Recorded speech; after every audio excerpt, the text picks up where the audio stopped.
Back. You know, plant-based eating, it has been steadily on the rise for the last few years now. And here in Columbus, there are a number of vegan restaurants. Chances are within the new year, a lot of people will also be trying out this lifestyle. Ohio State's own quarterback, Justin Fields, even sharing that he himself follows a plant-based diet.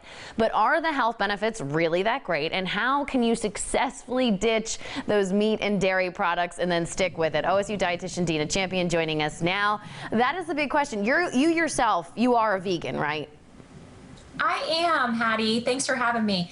Yeah, I am a vegan, and actually, I always kind of explain it as I'm a vegan first for the animals. I'm a huge animal lover, but luckily, a vegan diet is also a healthy one.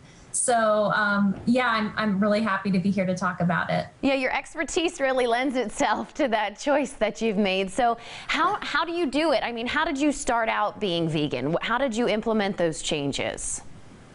Yeah, that's a good question. And I get that question from people all the time. You know, they say, I'm really interested in being vegan, or at least, you know, sort of interested in learning more about it, and they want to know, how the heck do I start this? It seems overwhelming. And I think it depends on the person.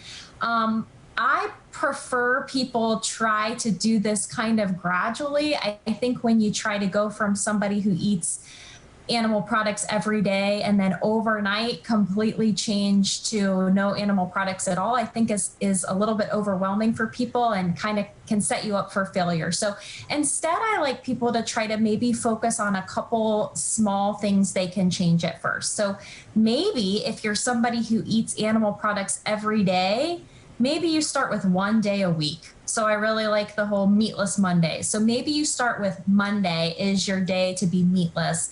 And so instead of going from like this all or nothing, you have small attainable goals that you can reach. So basically, be careful, be gracious with yourself. It's going to be a process. It's an entire lifestyle change. What comes with the health benefits? What are the health benefits? What can we expect to see? I know a lot of people tell serious successful stories online. When you eat a diet rich in fiber, plants, fruits, vegetables, whole grains, you're actually fueling that good bacteria in your gut. So I think of that as like fuel for all of those little microorganisms in there. You've got kind of these good bacteria and these bad bacteria in the gut. The more fiber you eat, the more that good bacteria is going to flourish. And the importance of that is probably over time, decreased inflammation, decreased rates of certain diseases like possibly cancers, heart disease, diabetes, obesity. Those things may be linked back to, at least in some part, to gut health. So that's one of the things that's really important too. Well, I appreciate your time so much. It does sound, though, if you do go by that plant-based diet, there really aren't many downsides at this point. They're all pretty good. There really aren't. You know, I think the hardest part for people is just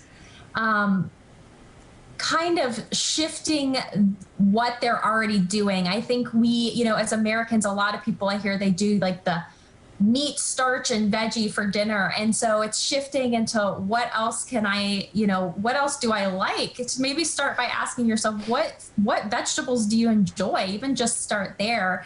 Experiment with some new recipes. There's so many wonderful recipes online. And again, starting slow, don't feel like you have to, you know, change overnight. That's sometimes not the most realistic thing to do. So be kind to yourself and just start slow. I think that's excellent advice, because there's really no medal. It's only for you in the end. That's exactly right. All right, Dina, thank you so much. Really appreciate your time.